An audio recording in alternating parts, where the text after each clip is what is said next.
How about some elementary woodworking today? I love teaching, mostly because amazing people in my life have taught me so much about woodworking. And so I gotta share. You know, it's a sin not to. What I'm doing right now is I am building a bed, and on that bed is, on the bottom of the bed, since I'm limited for space, I'm gonna make drawers so you can pull out from under the bed all these drawers to put extra clothes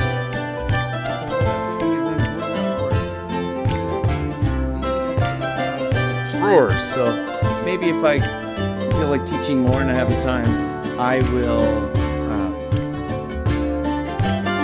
show you all the different rest of how I got the bed. But anyhow, it's made out of oak. So the front parts of the oak has been really nice.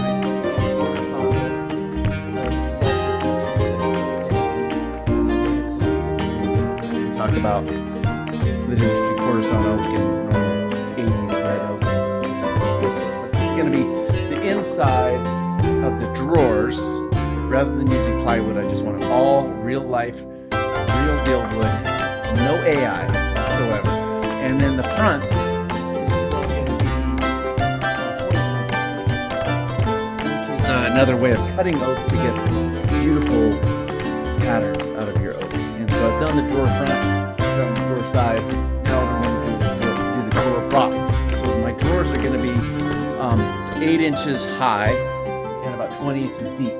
This great opportunity where my fellow woodworker, teacher, master, sensei, mentor, he said, I'm out of town, there's a funeral home, and they've got to get rid of these benches. So if you want free oak, you better go down there and get it. So then that weekend, I went down there and spent a day, and I don't know how many lineal feet of oak I got for free, but it was amazing. I basically got thousands of dollars worth of oak. The deal is that I had to take all of these benches, which were 12 feet long, big, long boards of oak with the, they had the sides, which were 2 inches thick, which is crazy. And then this stuff, which is 3/4 inch thick. And this stuff was 12 feet long. So it was probably 60s or 80s. This is from the 60s or 80s. You just can't get oak that's 12 feet long very easily these days. And so, yeah, the seat was a good 18 inches across. And then the back was 18 inches across. The seat has been spooned out so it fits the contour of somebody's butt. So I'll do stuff with that wood because it varies in thickness. But the back was all pretty much 3/4 inch except for a big rib. And what I've done is I've ripped these apart. So it wasn't just solid 18 inches of oak. That'd be crazy and awesome. But instead it was different pieces of oak, and it was glued together at one time. But over the 30 or 40 years of this oak being a bench, being multiple benches, actually like a whole church full, but it was a funeral home. It was a whole big, huge thing. There's probably about 50 benches. And the glue has failed since I've had it in storage. So I've had to re-rip it all, get them back into their original boards. And I'm going to put these boards together. So that's going to be my little lesson that I'll talk about today, if that's okay with you guys. But yeah, all this wood came out of a funeral home because they needed to modernize their place. And I guess probably modern means rather than having good solid oak that you'll never be able to get again, they probably just want shiny plastic like everybody else wants. That's not me though. So here's what I'm going to do. I'm going to take all these clamps. I've used up, that was a whole wall of clamps. And I've got a couple more examples right here. And these are pipe clamps. I'll talk more about those. But I've got this, and I've got these. And one thing that my dad taught me was that you can never have enough clamps. This is true. And no matter how many clamps I have, I need more. Just like vices. We can't ever have enough vices. That's what they say. I used to teach, I taught art and biology and woodworking. And I remember I had this autistic kid in my class. autistic Asperger's, and I was talking about, how to use a clamp. And then he goes, "You can never have enough vices." And I cracked up. I thought it was so hilarious. And of course, being in high school, all the other high school kids are like, they didn't even understand that there was this very awesome joke in the classroom. Anyways, moving on. I'm going to set up my little workbench here. So how I set these up to be able to glue these two boards together, I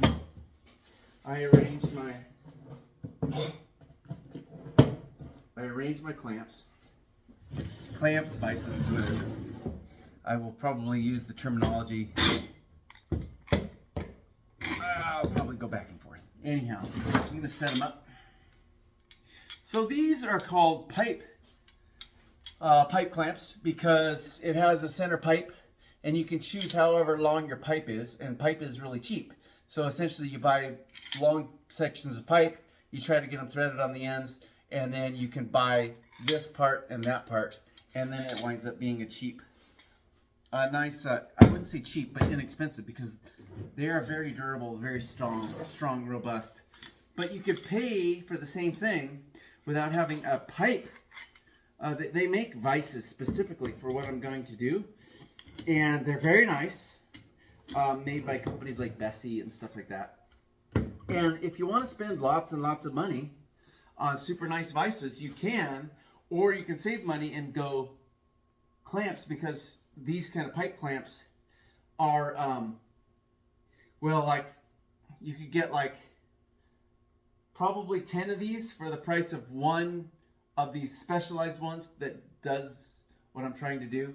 And I can guarantee that 10 of these clamps are far more valuable than a very, very nice one of those that's specially made. I'll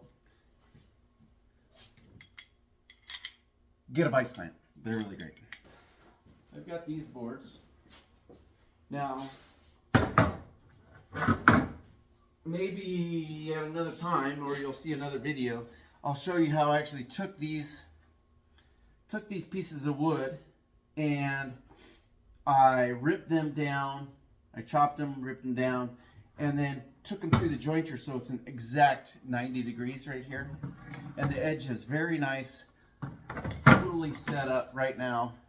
We are ready and raring to go with gluing. So we're going to glue these two pieces together. Now, when I do all my tabletops in my house, or when I do commissioned dining room tables or something, sometimes you'll get real big pieces of wood, whether it's you're lucky enough to have one piece of wood, or rarely do you do that. You have to glue 2, 3, 4, 5, 6 pieces of wood together and get it all together. So that's what I'm going to show you how to do, is to glue these boards together, make it super strong. So this is oak, 80s red oak, whatever. I wish it was all quarter sawn like that. Anyhow, I've got a really good joint, 90 degrees, super clean, brand new wood that I ran through the joiner over there. So there's wood glue out there. This is Type Bond. There's Elmer's wood glue, works really good too. Some of it is weatherproof. So you can see I put that line on there. And then the trick that I do, you want to smear it down, and then you rub your finger on one side of it, and you use the edge of that wood to kind of scrape off the excess glue. It's like a built-in squeegee. Okay, so you do that, and then after that, then you go on the other side. And then you don't really have that much glue on your finger. And you just get a good solid, you want to get a good solid coat of glue on this whole thing. Okay. Now, in the olden days, and how my dad taught me, is you put a coat of glue on that piece of wood, and then the other piece of wood that you're joining together. But that's probably the very best, but I think it's a little bit excessive, because I have to do a lot of this. So for right now, it'll be good for right now. So what I'm going to do, this has all been planed, joined. It's all perfect, the same thickness. Okay, got these set up, and I'm going to start from one end and work my way over. join my edges, and you can kind of feel, and just get those, kind of try to get those about the same. You can feel with your fingers, try to line up those pieces of wood. Okay. Okay. Then put this one on top. How these work, they've got a little mechanism here that you slide through. It's got a lock on it. And you're gonna go tighten, and then you just work from one end to the next.